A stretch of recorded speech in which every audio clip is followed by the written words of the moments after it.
तो यार welcome all of you to this lecture series of Tableau in Hindi. तो हिंदी में बना रहा हूँ, एक तो व्यूज़ भी कम ही आएंगे। तो यार रिक्वेस्ट ये है कि लाइक कर देना और सब्सक्राइब कर देना, ठीक है। क्योंकि हिंदी में बना रहा हूँ, बनाने को इंग्लिश में भी बना सकता था ज़्यादा व्यूज़ के चक्कर में। बट मेरा एम यही था कि जो लोग थोड़ा सा लैंग्वेज बैरियर जिनके लिए रहता है उनके लिए मैं ये बना दूँ। और ऑब्वियसली यार अब तो हमारे सीबीएसई और सीबीएसई के हमारे जो एजुकेशन बोर्ड है उसने भी कह दिया कि अपनी जो नेटिव लैंग्वेज है उसे हम बढ़ावा देंगे, है ना। अगर आप न्यूज़ फॉलो करते हैं तो अभी एक दो दिन पहले जो नया पॉलिसी आई है एजुकेशन की, उसमें हमें ये बताया गया है। तो ठीक है ना, हिंदी को बढ़ावा देते हैं। आप लाइक्स को बढ़ावा दीजिए और सब्सक्रिप्शन को बढ़ावा दीजिए प्लीज़ यार। तो कल हमने टैब्ल्यू का बेसिक सीख लिया था। आज हम क्या करने जा रहे हैं, आज हम एक वर्कशीट हमने खोल ली है जो, ठीक है। इस तरीके से शीट्स ऐड कर सकते हैं। किस तरीके से, ये देख रहे हो ऐड का बटन, शीट ऐड होती रहेगी। कोई शीट डिलीट करनी है तो ये मैंने राइट क्लिक किया और यहाँ पे मैंने कर दिया डिलीट, तो ये शीट हो गई डिलीट, ठीक है। तो शीट डिलीट और ऐड करना सीख गए। अब ये जो मेन लेक्चर है ना, इस मेन लेक्चर में मुझे सीखना है डायमेंशंस और मेजर्स। डायमेंशंस और मेजर्स किस बला का नाम है। तो यार दो चीज़ें उससे पहले हम सीख लेते हैं कि डिस्क्रीट और कॉन्टिन्यूस वैल्यूज़ क्या होती है। तो डिस्क्रीट वैल्यू होती है जैसे 1 2 3, ठीक है। 0 1 जैसे बुलियन होता है, ये सारी डिस्क्रीट वैल्यू होती है। बहुत लेमन लैंग्वेज में समझा रहा हूँ। कॉन्टिन्यूस होता है जिन वैल्यूज़ के लिए एक लाइन ग्राफ बन सकता है, ठीक है। जो वैल्यू आपकी लगातार कॉन्टिन्यूस आ रही है, ठीक है। जैसे अगर मैं बात करूँ यार, बच्चे हैं आपकी आपकी क्लास में 60 बच्चे हैं, तो वो 60 एक डिस्क्रीट वैल्यू है क्योंकि हर बच्चा एक एक क्वांटिटी है, 1 2 3। हर एक बच्चे का एक रोल नंबर है, 1 2 3, ठीक है। अमन, रमन, श्याम, राम, जो भी है, ठीक है। तो ये सारे एक डिस्क्रीट वैल्यूज है। तो जैसे डिस्क्रीट वैल्यूज को हम कह देते हैं टैब्लू की भाषा में डायमेंशंस। याद कैसे रखेंगे, D for dimension and D for discrete. और जो कॉन्टिन्यूस वैल्यू हो जाती है, जो बिल्कुल एक कॉन्टिन्यूस चल रही है, ठीक है। अब जैसे कॉन्टिन्यूस वैल्यू क्या होती है, जैसे आपको एक सैलरी मिल रही है, तो यार सैलरी की एक रेंज हो सकती है। हो सकता है मेरी पर एनम सैलरी 6 लाख हो सकता है मेरी पर एनम सैलरी 6 लाख 30 हज़ार हो सकता है मेरी पर एनम सैलरी 6 हज़ार 60 हज़ार हो।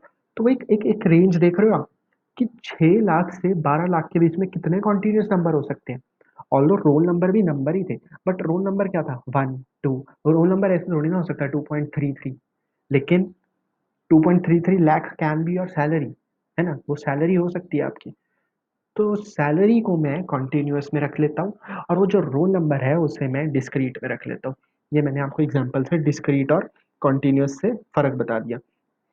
अब टैब्ल्यू क्या करता है यार, टैब्ल्यू खुद डिसाइड करता है कि कौन सी वैल्यू को मैं डिस्क्रीट मानूं और कौन सी वैल्यू को कॉन्टिन्यूस मानूं।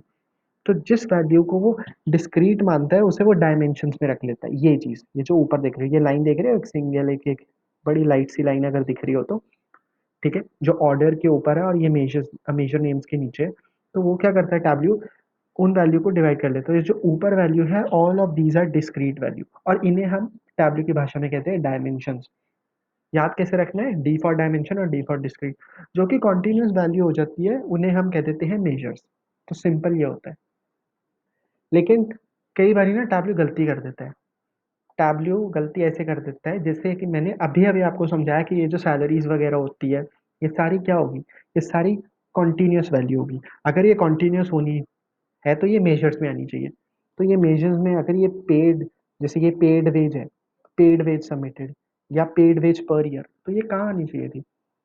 तो यार ये आनी चाहिए थी यहाँ नीचे। तो मैं ड्रैग कर सकता हूँ इस तरीके से, ये देखो। तो अगर आपको कोई भी ऊपर पड़ी हुई वैल्यू को, यानी कि डायमेंशन में जो वैल्यू पड़ी थी, जो आपको लगा कॉन्टिन्यूस है और मेजर में आनी चाहिए, उसको ड्रैग करके आप नीचे ला सकते हो। सिमिलरली यहाँ नीचे से ऊपर लेके आ सकते हो, सिंपल ड्रैग करना है, ड्रैग किया है मैंने, ठीक है। तो इस तरीके से आप कर सकते हो। अब जैसे अगर मैं जॉब टाइटल की बात करूँ, तो जॉब टाइटल इज फाइनाइट, कि इतने ही जॉब टाइटल होंगे। यूएसए में 1 लाख जॉब टाइटल दिए जाएंगे, उन 1 लाख के मैं नाम लिख सकता हूँ। तो वो एक डिस्क्रीट वैल्यू है। लेकिन एक सैलरी रेंज में मैं हर एक सैलरी रेंज के नाम नहीं लिख सकता भाई, ऑब्वियस है। तो पेड वेज पर ईयर यहाँ पे कॉन्टिन्यूस होता है वैल्यू, और इसलिए वो मेजर्स में आएगा, इसलिए वो नीचे आएगा, इस लाइट सी ग्रे लाइन के नीचे आएगा, ठीक है। तो इसे हम कहते हैं हमारा डायमेंशंस और मेजर्स। और बहुत ज़रूरी है कि तुम अपना प्रोजेक्ट शुरू करने से पहले एक बारी सारे चीज़ों को देख लो और डायमेंशन और मेजर डिसाइड कर लो। अगर वो ऊपर पड़ा है, अगर वो क्वांटिटी ऊपर डायमेंशन में पड़ी है, तो उसे ड्रैग करके नीचे मेजर्स में ले आओ। ठीक है? जैसे कोई और एक और चीज़ हम देख लेते हैं। ठीक है? अब जैसे एक्सपीरियंस रिक्वायर्ड नम मंथ्स। अब ये मंथ है, तो मंथ ऐसा नहीं था, वो 10, 20, 30 था वो, तो इसलिए वो डिस्क्रीट है, इसलिए वो डायमेंशन है। ठीक है? और कोई देख लेते हैं। तो पेड वेज सबमिटेड। अब पेड वेज सबमिटेड, तो वो वेज सबमिटेड एक रेंज में आ सकती है, तो वो कॉन्टिन्यूस है। जनरली जो सैलरीज और ये सेल्स होती हैं, ठीक है, जिसमें ये सब आ जाता है ना, जिसमें पैसा इन्वॉल्व होता है, वो सब उसमें आ जाता है। अच्छा, आप ये देख रहे हो स्ट्रिंग टाइप मैंने तुम्हें चेंज करना सिखाया था, तो वो यहाँ से भी तुम कर सकते हो। ठीक है? हमने पहले किया था, कई बार तुम वर्कशीट में डालने के बाद भी कर सकते हो। तो इसे मैं नंबर कर देता हूँ, ये हो गया नंबर में चेंज। ठीक है? तो ये सारी यार चीज़ें होते हैं, इन सारी चीज़ों का तुम्हें थोड़ा ध्यान रखना है। पेड विथ सबमिटेड यहाँ चला जाओ, मैं एक बार इससे नीचे ले आता हूँ, लो ये नीचे आ गया। ठीक है? तो यार डायमेंशन और मेजर तुम्हारा खत्म होता है। अगले लेक्चर में मिलूंगा। लाइक सब्सक्राइब मत भूलना, वरना माता रानी पाप लगाएगी।